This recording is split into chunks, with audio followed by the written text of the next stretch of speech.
गोंदिया, मुंबई उपनगर, मुंबई शहर, लातूर, उस्मानाबाद, धाराशिव, ठाणे.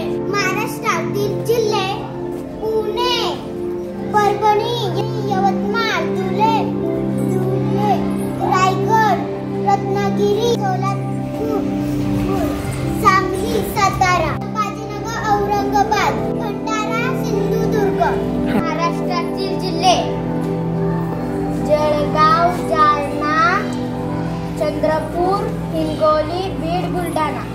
नांदेड, नागपूर, नाशिक, नंदुरबार,